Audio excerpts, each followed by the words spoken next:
Welcome, Jefferson Graham, on a Friday. Thank you, Jeff. Hi.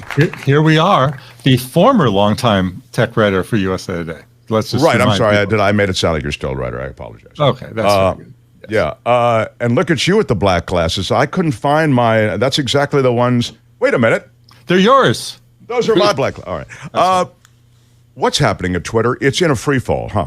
It's in a free fall. I think many of us predicted that this was going to happen, but I don't think any of us thought it would be this quick.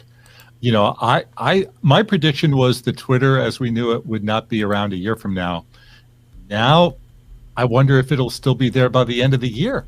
I mean, Elon Musk himself put out a tweet last night saying that the possibility of bankruptcy was very real.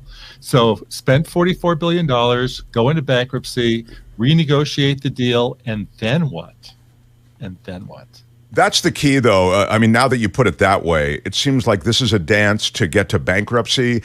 Bankruptcy protection allows you all kinds of movement that you don't have otherwise. And that's how he makes this deal work from a bottom line standpoint? Yeah. I think the interest charge is $1 billion a month or something insane. I could be wrong on that, but it's a lot of money. And okay, so you want my prediction about what's going to happen to Twitter, right? Yeah, so, okay, first, the skeleton staff, there's going to be so many things are going to go wrong because, I mean, I assume, by the way, it looks like my picture just went, oh, there we are. You know, there was a reason that you hire people. It's to make sure that everything runs correctly. And when you get rid of most of the staff, there's going to be some major snafus. So we know that's going to happen. There's going to be major hate speech all over the site and porn all over the site. So he'll lose all advertising. That's a given. All advertising. The usage may stay the same. He keeps saying it's better than ever. I don't believe it, but that's what he says. Certainly the ads are gone. So Twitter will transform into a paid service. That's my prediction. Like OnlyFans, it will be supported by porn and by hate speech. That's my prediction. Wow. What do you think? Wow. Wow. There's never been anything like this. Will Trump rejoin? I don't know. Well, if it's porn and hate speech, he should fit right in with the hate speech. Wow, there you go. Wow. Yeah, but he would have to share some of his grift. I have a feeling that his deal with the financiers of Truth Social prevent him from going elsewhere. It has to be an exclusive. Trump's got an exclusive with Truth Social? Yeah, and you know, you start at the point where you say, well, why does Twitter have to be free, right? You know, I'm sure in Musk's mind, why does it have to be free? Why not charge for it and get lots of money? I don't know how much money he'll get, but OnlyFans does really well by selling subscriptions and doodads and stuff like that. So whether it can survive is another story, but whatever. I was going to ask, does it show how important workers are? Does it show how important the staff is when you look at what is a company? To have this mass exodus and then have it just change the whole flavor of what the product is? Well, the funny thing is that for me, when I go on Twitter, it still is Twitter. You know, it's still the same. And now I don't do political commentary, so I don't see a lot of the hate that's out there. You know, I'm a photographer, primarily a writer photographer, so I see a lot of pretty sunsets and sunrises, and that's all the same. It's a little monotonous. My audience hasn't changed. Mark, has your Twitter feed changed in any way? No, because, well, not that I noticed, no. I mean, and I do a lot of political stuff, so I am into that stuff, but I haven't seen it infected particularly by any kind of hate speech or porn or anything else that you're talking about. Not yet, anyway. Well, you're not looking hard enough. I'm sure it's there. And it's fantastic. Okay, maybe. I mean, you're talking about a company that had 7,500 employees, then had 3,500 employees, and probably today has 1,000. And who knows how many? You need people to run a website. You know, that's just the way it is. You need it. You're telling me, right? And we should just say, for those who might be looking in and going, "Hey, I don't care about Twitter. Why is this a big deal?" I mean, world leaders use Twitter to communicate. Revolutions have formed and coalesced around Twitter feeds. Twitter for breaking news is probably one of the most effective ways to get it out. Twitter has been the linchpin to a lot of extremely important things. And we mentioned Trump before. Trump was carried in no small measure by a group of people animated by things he said and did on the Twitter platform. That and something more important for many people is customer service. You know that it's basically impossible to reach customer service on the telephone at this point in our lives, but you can reach them on Twitter. They will respond to you and they will take care of your situation. More times than not, it's been a lifesaver. And I don't, what's going to replace it? So, I think there's been a lot of talk about, Twitter's going to go the way of MySpace and Friendster and some of those other sites, which is possible. And then where do we go? Where do we go from here? Does Facebook have a comeback? Because are we going to Pinterest? I don't think so. We're just going to splinter into different social areas.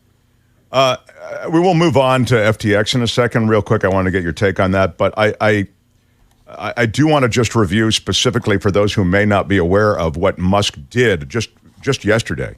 The news of the last couple of days is that he's issued this memo, and it's like, this is hardcore Twitter now. Essentially, you slackers, party's over.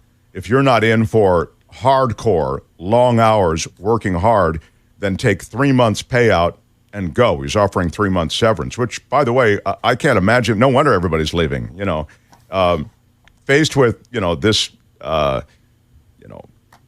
mad king who comes in and then starts cracking the whip. I suspect a lot of people are heading for that 3 month buyout and hitting that exit. The only thing is, I don't believe, if I was there, I wouldn't believe that I'd be getting my 3 months. Right. I just wouldn't trust it whatsoever. Would you? No, well, I mean, clearly there's a money problem now. It's an odd thing to say when the guy is as wealthy as he is. And, it wasn't all of just his money going into Twitter, was it, Jeff? I mean, I think that No, he had financing. Right. The Saudi prince or something, right? Yeah. But that's okay. He could just change the definition of 3 months.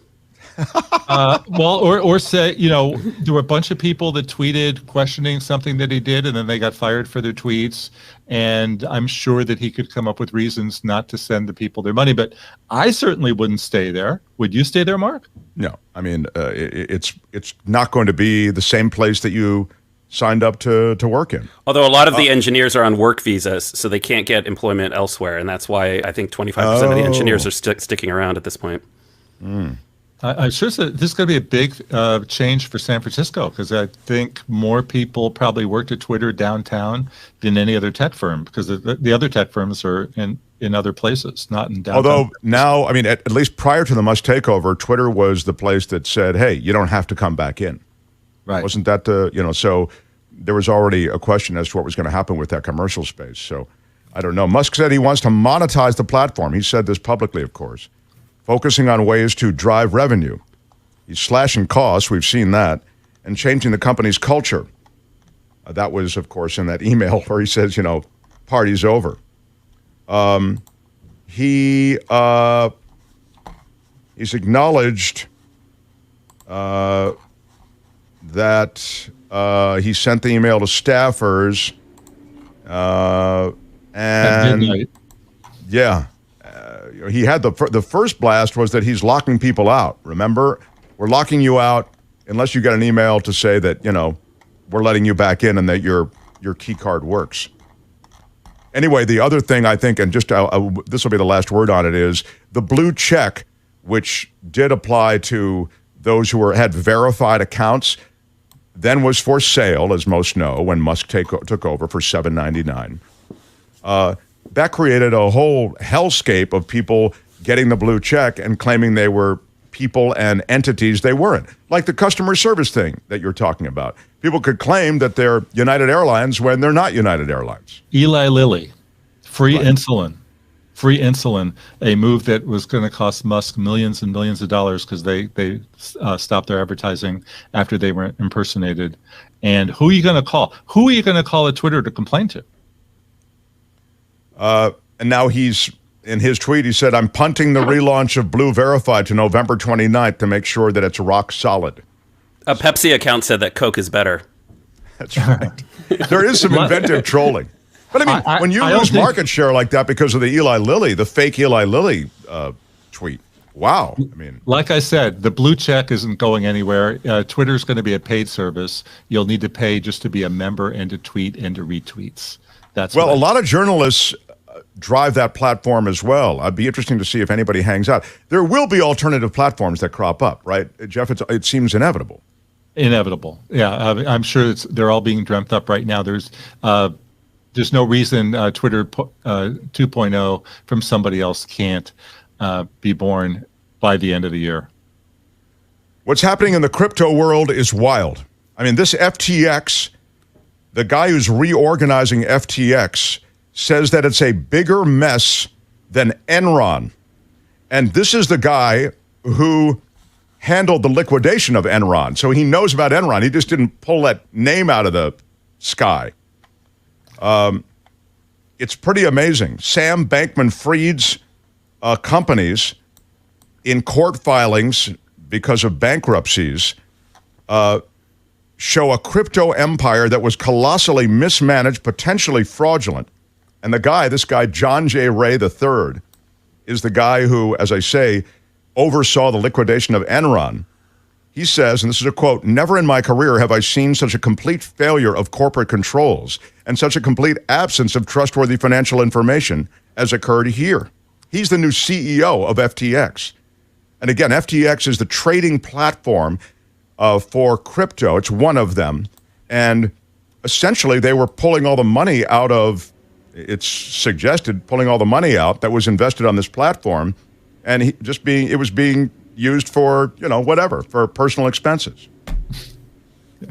I never covered crypto too much because I thought it was going to come and go, and that seems to be happening. I did get amusement from, there's a lawsuit that a bunch of people, some of the shareholders are suing the celebrities that were paid spokespeople like Larry David and Steph Curry, saying that they're liable for their ads. And if they're liable, then anybody who's ever done an ad is liable. And I think they have a tough road ahead of them. Yeah, I don't, meaning to make them liable is a tough road, right? Yeah.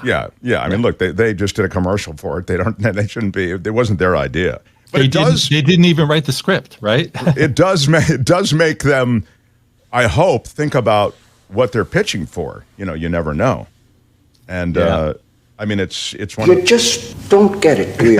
Well, you don't. All I'm saying is that. I see. Because I pitch for things. Yeah. Well, at the old station, I had to pitch for some things also. Usually, we vetted them pretty well, but. In Los Angeles, the Staples Center became crypto.com arena, right? I wonder how long that'll last.